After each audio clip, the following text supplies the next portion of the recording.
स्वागत है दोस्तों स्टडी फॉर यूपीएससी में। हम लोग मनी और बैंकिंग इकोनॉमी में मनी और बैंकिंग चैप्टर नंबर 3 पढ़ रहे थे और टोटल ओवरऑल वीडियो का आज पार्ट नंबर 20 है।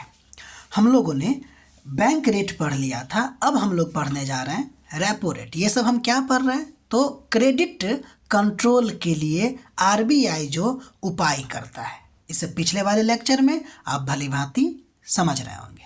ठीक है, तो रेपो रेट के बारे में पढ़ते हैं।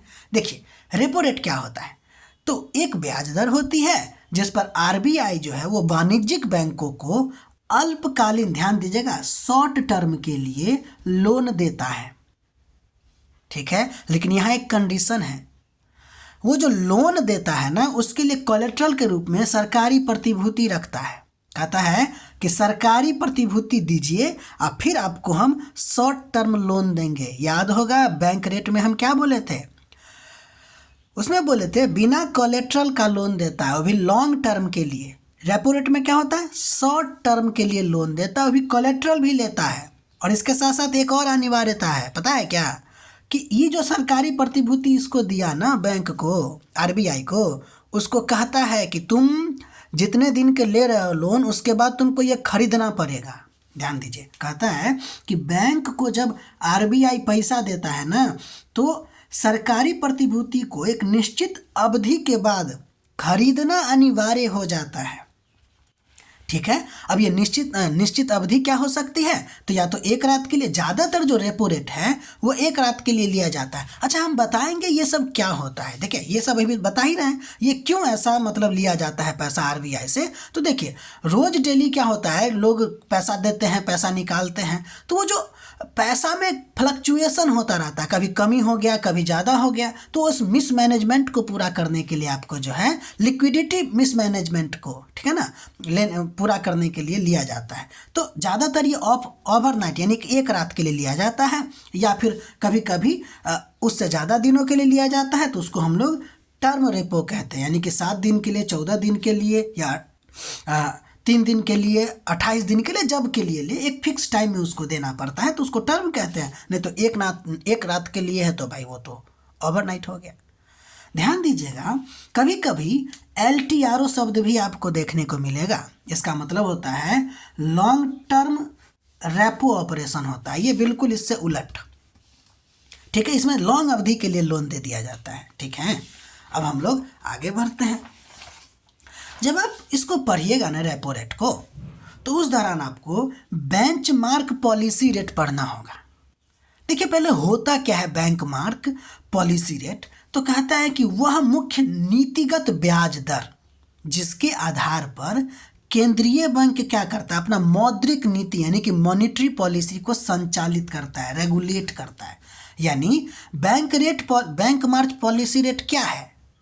तो एक ब्याज दर होती है जिस पर अपना आरबीआई मौद्रिक नीति यानी कि मॉनेटरी पॉलिसी को क्या करता है, रेगुलेट करता है। जब ये करता है ना, ये जो ब्याज दर है ना, उसके आधार पर क्या होता है कि अन्य सभी अल्पकालिक ब्याज दर जो है उसी से तय हो जाती है। अगर ऐसा है तो उसको बेंचमार्क पॉलिसी रेट कहते हैं। ठीक है, अगर हम भारत के संदर्भ में देखें तो बेंचमार्क पॉलिसी रेट जो है उसको रेपो रेट को कहते हैं। ठीक है, इसे ही कभी कभी बेस या एंकर यानी कि केंद्र रेट भी कहते हैं। ठीक है, समझ में आ रही बात? अब देखिए क्या होता है, इसको बैंक रेट या फिर एंकर रेट या बेंचमार्क पॉलिसी क्यों कहते हैं?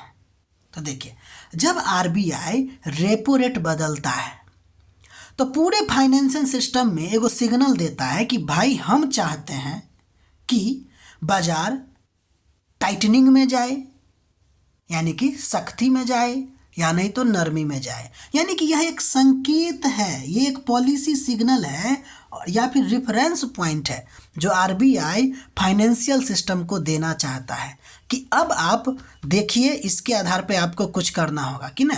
जब ये रेपो रेट चेंज होता है तो बाकी अन्य जितने भी ब्याज दरें हैं उसके आसपास घूमने लगता है।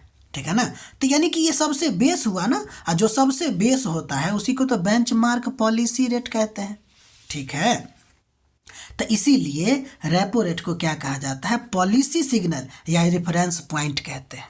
ठीक है, देखिए मॉनेटरी पॉलिसी की अगर हम बात करें तो मॉनेटरी पॉलिसी में जो कॉरिडोर होता है उसमें 3 मेन दर होते हैं। एक रिवर्स रेपो रेट जिसको आजकल SDF कहते हैं, ये सबसे नीचे का सीमा होता है। मिडिल पॉइंट अपना रेपो रेट होता है जो बीच का बिंदु होता है, और सबसे उच्च सीमा जिसको हम बोलते हैं MFS, है ना, MSF, ये जो होता है आपको ऊपर की सीमा होती है। तो ये जो बीच की सीमा होती है ना, इसी पर आपको पूरा मार्केट सिस्टम का इंटरेस्ट रेट चलता है।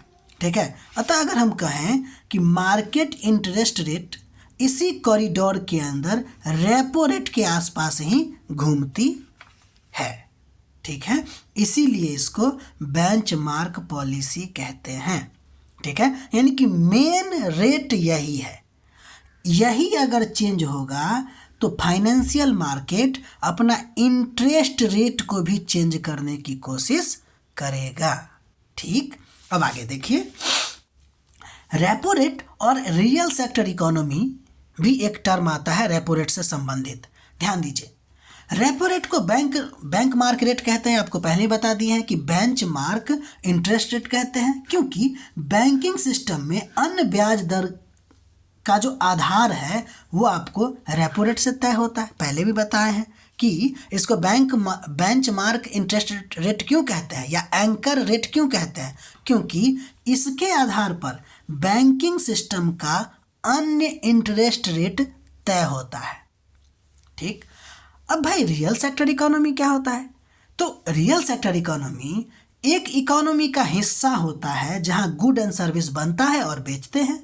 यानी रियल सेक्टर इकोनॉमी का मतलब हो गया हमारे रोज यानी कि दिनचर्या या फिर कहे तो रोजमर्रा की इकोनॉमी, जहाँ पे चीज़ें हम बेचते हैं, खाते हैं, पहनते हैं, ठीक है, बनाते हैं, ये सब का जो इकोनॉमी है वो सब क्या कहलाएगा? रियल सेक्टर इकोनॉमी कहलाएगा। जैसे कृषि हो गया, उद्योग हो गया, निर्माण हो गया, सेवा क्षेत्र हो गया, इन्वेस्टमेंट हो गया, कंजप्शन हो गया, ये सब के सब आपको रियल सेक्टर इकोनॉमी में आएगा। यानी रियल सेक्टर इकोनॉमी का मतलब क्या? इसको गुड्स एंड सर्विस इकोनॉमी भी कह सकते हैं। क्यों? क्योंकि इसी सेक्टर में आपको गुड्स एंड सर्विस बनता है, बिकता है। ठीक, अब देखिए रेपो रेट और रियल सेक्टर इकोनॉमी में रिलेशन क्या है। देखिए, जब RBI रेपो रेट बढ़ाता या घटाता है तो उसका असर रियल सेक्टर इकोनॉमी पे पड़ता है, इसलिए ना इसको बेंचमार्क कहते हैं। क्यों, कैसे पड़ता है? सो देखिए, इसके लिए हमको जानना होगा मॉनेटरी ट्रांसमिशन मैकेनिज्म को देखना होगा कि कैसे रेपो रेट जो है वो रियल सेक्टर इकोनॉमी को मतलब कि प्रभावित करता है। तो इसके लिए हमको क्या देखना होगा? Monetary transmission mechanism. ये कुछ नहीं है, सिंपल स्टेप में समझते हैं। देखिए, मतलब कि मॉनेटरी ट्रांसमिशन मैकेनिज्म क्या है? तो रेपो रेट से जो प्रभाव पड़ेगा ना वो आपको देखना है, वही है आपको मॉनेटरी ट्रांसमिशन मैकेनिज्म। देखिए, अगर रेपो रेट बढ़ेगा तो क्या होगा भाई? RBI से सस्ता में पैसा मिलेगा, यानी कि लोन सस्ता हो जाएगी। अगर लोन सस्ता हो जाएगा तो बैंक अपना ये जो लैंडिंग रेट है ना वो कम कर देगी, यानी कि इंटरेस्ट रेट जो कटता है, ये जो ब्याज सूद लेता है वो उसका रेट कम हो जाएगा। उससे क्या होगा कि कंपनी और इंडिविजुअल को जो है उधार आपको सस्ता में मिलने मतलब कि महंगा मिलने लगेगा। ठीक है ना, सॉरी हम गलती बोल दिए। रेपो रेट अगर बढ़ता है तो आपको क्या होता है कि RBI से बैंक सस्ता पैसा नहीं मिलता है। ठीक है, रेपो रेट अगर बढ़ जाता है तो RBI से सस्ता पैसा नहीं मिलता है, फलतः लोन महंगा हो जाता है। अगर लोन महंगा हुआ तो लोन क्यों महंगा हुआ होगा? क्योंकि उससे लैंडिंग रेट जो है आपको वो बढ़ जाती है, और अगर ये बढ़ेगी तो कंपनी और इंडिविजुअल जो है आपको वो उधार उसके लिए महंगा हो जाएगा। जब उधार महंगा हो जाएगा तो आपके पास पैसा रहेगा नहीं, तो आप इन्वेस्ट क्या कीजिएगा? इन्वेस्ट कम होगा, इससे हमारा इकोनॉमी में ग्रोथ धीमा हो जाएगा, यानी कि स्लो डाउन आ जाएगी। ठीक है, और इससे एक प्रभाव ये भी पड़ेगा कि हमारे पास पैसा कम तो कंजप्शन कम, और कंजप्शन कम क्यों हो जाएगा? क्योंकि पर्सनल लोन और होम लोन भी तो महंगा हो रहा है, क्योंकि कमर्शियल बैंके को महंगा पैसा मिलता है तो वो हमको उससे ज़्यादा महंगा में न देगा। ठीक है, तो ये है मॉनेटरी ट्रांसमिशन मैकेनिज्म, यानी कि यहाँ पर परिवर्तन किए तो इतना सारा परिवर्तन देखने को मिलता है। इसीलिए ना इसको बेंचमार्क पॉलिसी रेट कहते हैं। अब देखिए स्टेप 2, अगर रेपो रेट घटेगा तो लोन सस्ता होगा, ठीक है ना। अगर लोन सस्ता होगा तो लैंडिंग रेट, यानी कि सिंपल इसका उल्टा, तो इन्वेस्टमेंट और कंजप्शन बढ़ेगी और इससे रियल सेक्टर में उत्पादन और रोजगार भी आपको बढ़ेंगे। ठीक है, तो ये रहा आपको रेपो रेट के बारे में। इसमें ही बहुत ज़्यादा मतलब बड़ा वीडियो बन गया।